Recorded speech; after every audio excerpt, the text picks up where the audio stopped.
What's up, everybody, and welcome back to a non-live version, a non-live stream version of the Center Beacon. That's right. Not all my videos will be live streams, though it's much easier and quicker and simpler for me to do that. So what we're talking about here is free-for-all. Making a little free-for-all guide because I love this mode. It's a brand new mode. Finally, a mode that has come out that we can all adore. And here are some basics of that mode. Mode.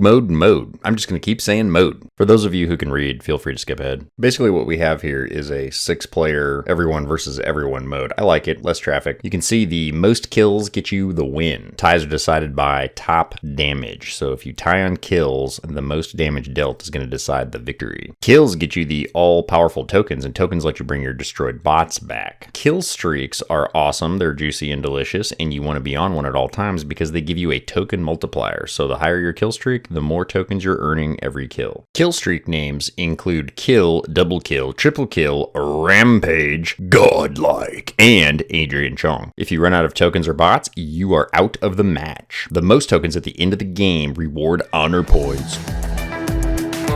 Alright, so what I'm going to do here is make some general observations and just kind of narrate this gameplay. Free-for-all mode is hard. It is difficult, and depending on your league and who all is running free-for-all mode, it can be very challenging. So first up, you're going to want to kit out your hanger appropriately for this mode. So since free-for-all is currently in a separate queue, you don't have to have a second hanger or a third hanger specifically kitted out for this mode. If they change that, you're going to want to do that though, because this mode, what I'm finding, really favors burst damage weapons that you can get a kill with in a very, very short time span. And it also favors bots with special abilities that allow you to stealth or dash. You've got to have something that gives you a leg up on the competition. So we are talking about specters, inquisitors, various dash bots, things like this that give you the ability to choose when you want to attack or when you want to evade. You can see some of the damage I'm already dealing with the Scourge Spectre here. It's a great one because you can kind of chip away people from range, but then also if you jump in and get real close, obviously the closer to the Scourges you get, the more it hurts, and you have the stealth where you can hit them, they can't hit you, and you can see how fast a normal bot just kind of disappears. Before you drop in, make sure you survey the battlefield.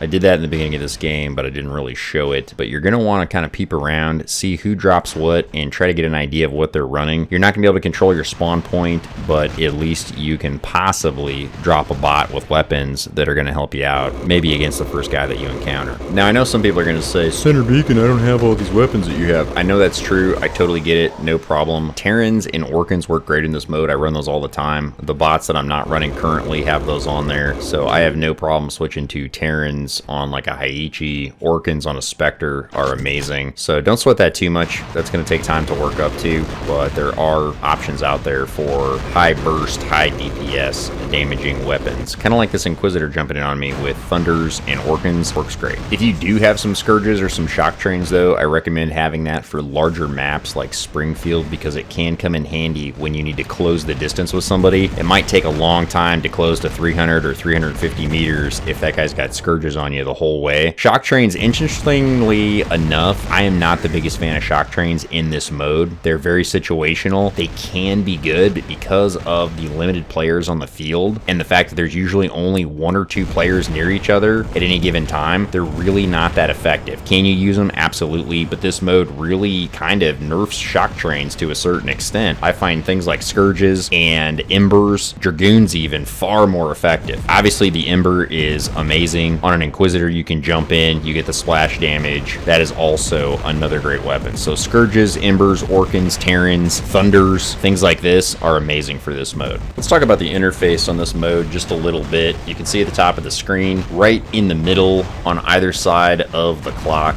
you have the amount of bots you've destroyed. So, 7, 8, 10, whatever it is, it's on the left side there next to the little bot with the slash through it. To the right of that, on the other side of the clock, you have which position you're currently occupying. So it'll give you basically 1 through 6. And if you're first through third, you get a little crown to let you know that you're better than everybody else. I'm just kidding. It just denotes basically who is leading currently. If you look under my health bar as it rapidly decreases while people try to smoke me, you'll see tokens tokens, which is like the purple fist of awesome dominance. So the more tokens you have, the more bots you can bring back. They get more expensive the more times you bring them back, so you want to have a lot of tokens, which means you want to get a lot of kills, and the whole thing just kind of feeds into itself. Also underneath my health bar is the multiplier for your kill streaks. So you can see the little bot has the line through it, and I'm on a 5 times multiplier for how many tokens I'm earning. So when you've got that set high because you've reached like Rampage or Godlike, you're going to be earning boatloads of tokens for each individual kill. And obviously the little red dudes at the top of the screen under the clock, there's 5 of them. They let you know how many guys are in the game. So sometimes the match starts and you might only have 4 of those that are filled, letting you know there's 4 other players besides you. If it's all full, then you know you have a total of 6 players, including yourself. And in this sequence of events, we can see we've whittled the field down to just the 3 of us, 2 red bad guys and myself. So if you need to return a bot to the battlefield, if you're trying to restore a bot, pay attention to what they cost when you get knocked out of the bot that you're in. You might want to run one of the bots you haven't run already because they don't cost anything. Obviously, the first one's free. But if you do need to return something that maybe is like a heavy hitter or something that is particularly well suited to the guy that just got you or the guys that are left in the game, then you're going to spend tokens. Obviously, in this scenario, when you have 90-something tokens, you're pretty much good to go. I had a really good run in this game, so it was pretty dominant, so I had no issues with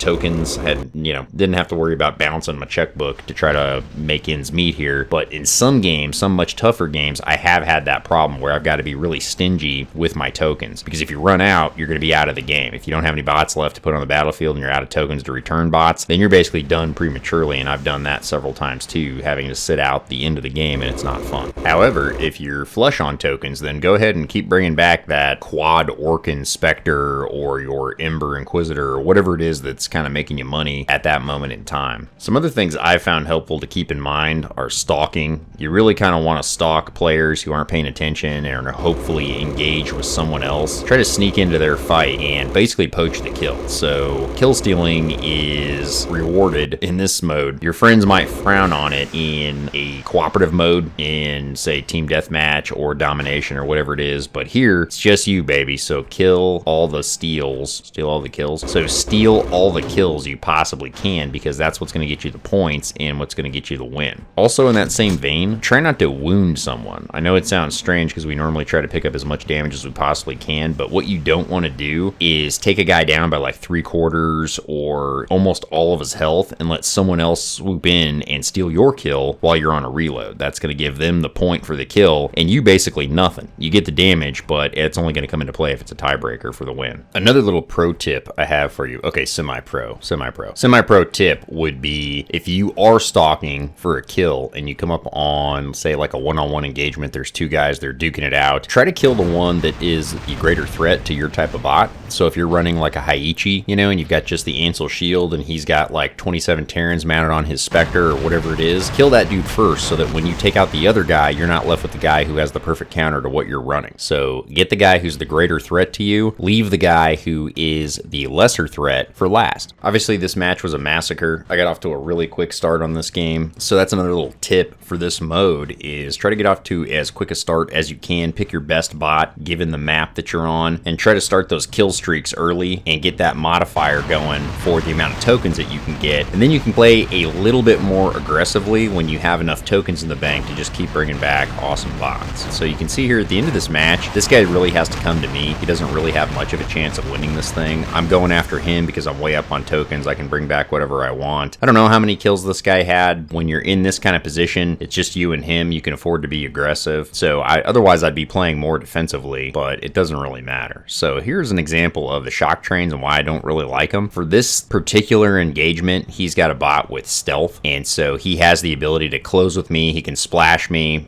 Obviously if I just barely, graze this guy with my shock trains, he's going to go down. But it's not my favorite weapon. I'd rather have Scourges. I'd rather have something where I could, maybe splash them out of there if needs be. So one of the few modes that doesn't necessarily favor the shock trains. So since this match is pretty much a wash, what we can do is kind of cover some of my favorite builds for this mode. I would definitely suggest a Spectre. Obviously, anytime you can staple on 17 different medium weapons onto one bot and it jumps and flies and stealths all at the same time, do it. But the Spectre Orkin Orkin or Orkin Spectre is incredible. The Scourge Spectre is also really good. Or you could run a Terran Spectre. That's a ton of burst damage that really favors that bot's special ability. Next up, almost as much as I love Country Fried Steak, I love me some Inquisitor for this mode. You can run it Ember Terrans preferably, or Ember Orkans, whichever you prefer. Thunder Orkans is also a really good setup. It's a basic setup. Everybody should have a Thunder or two laying around. Everybody should have a couple Orkans. Redeemer Terrans is also pretty decent. It's not too bad depending on what kind of bot you run into. If he doesn't have a physical shield, then you're all set. The Haiichi Gesundheit is also a great platform for this mode. You have the Ancile Energy Shield protecting you from all of the deadly splash damage that's out there. With the Haiichi, I really like the Orkans. Obviously, the Terrans are really good. You can do Scourges. I mean, you can put Storms on the thing if you want. I find the Haiichi to be a veritable workhorse for this game mode.